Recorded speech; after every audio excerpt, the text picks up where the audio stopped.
Is Ukraine's decline the outcome of strategic mistakes, inflated promises about Western aid, or proof that NATO miscalculated Russia's true combat capability? Ukraine and its allies have exhausted every option to stop their foreign-supplied weapons from being destroyed.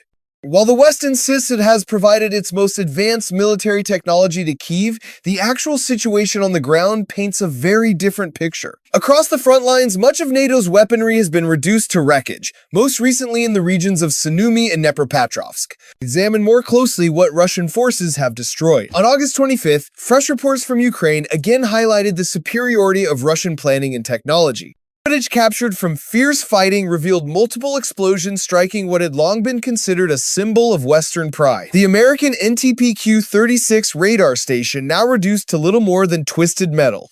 This system, designed specifically for counter-mortar operations, was supposed to represent cutting-edge technology. Yet, it proved useless against Russia's 37th Motor Rifle Brigade. In the end, it was reduced to rubble, silently exposing a vulnerability long concealed. The ENTPQ-36 radar, developed by the United States, is a sophisticated counter-artillery system. Its job is to detect incoming artillery fire, whether mortars, rockets, or shells, track their path, and determine the enemy's firing location.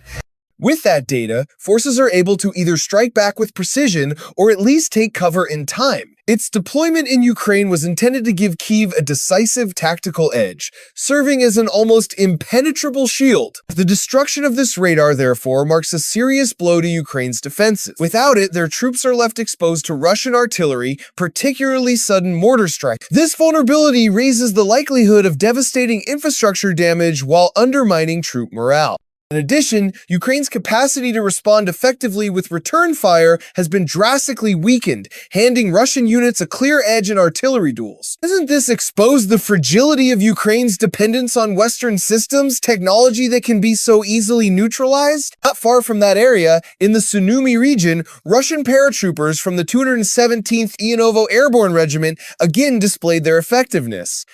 With speed and accuracy, they destroyed a series of critical Ukrainian assets, including American M7 howitzers, self-propelled artillery, and a range of armored vehicles. This operation not only pushed forward the Russian advance, but also carved out a crucial sanitization zone near the Kursk regional border, reinforcing stability and security in that sector.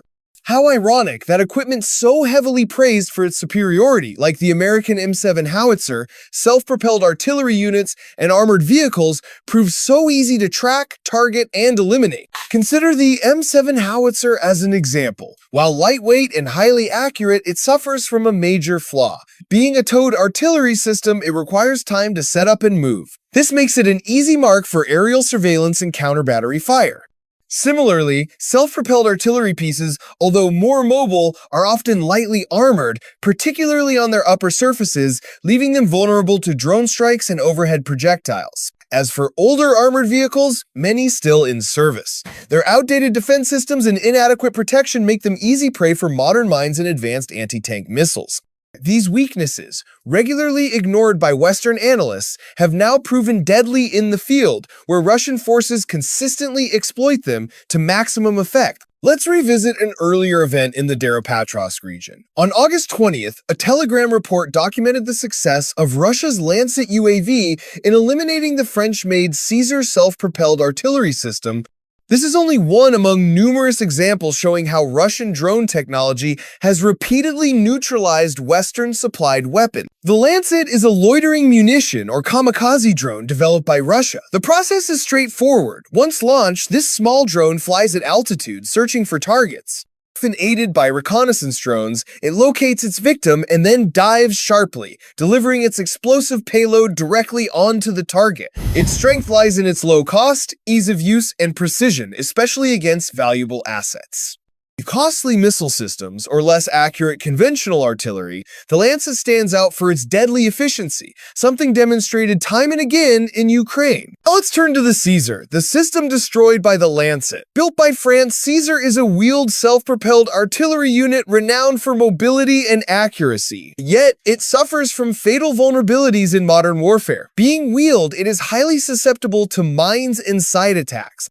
Its armor is not designed to resist kamikaze drones like the Lancet, and while it can maneuver quickly for artillery standards, it cannot escape threats from the air. This explains why so many Caesar systems are seen in combat footage being destroyed by Russian drones, exposing the weaker side of what was intended to be a cornerstone of Ukraine's defenses. Do not these repeated losses, each damaging NATO's credibility and undermining its supporters, force a reckoning with the brutal truths of modern combat? It was, for reasons like these, that the United States previously suspended delivery of certain critical munitions to Ukraine.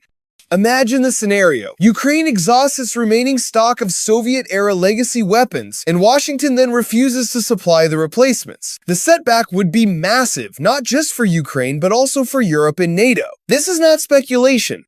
Even Danish Prime Minister Mette Frederiksen voiced concerns over this exact issue, emphasizing how serious the situation has become for the Western alliance. Now let us consider the real-world performance of Western weaponry on the Ukrainian battlefield. Leopard tanks and Bradley infantry fighting vehicles, for example, faced a disastrous baptism of fire.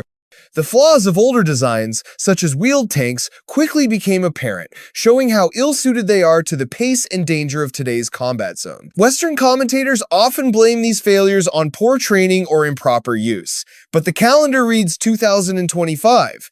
Training does take time, certainly. But isn't there a limit to how long one can expect soldiers to train on outdated equipment? Even when combined with other forces, such as infantry or artillery, these vehicles have not delivered the expected results. The issue is no longer about coordination or battlefield tactics. It is about the sobering fact that some Western technologies have reached their operational limits in the unforgiving conditions of this war. That's all for today. Thanks for watching.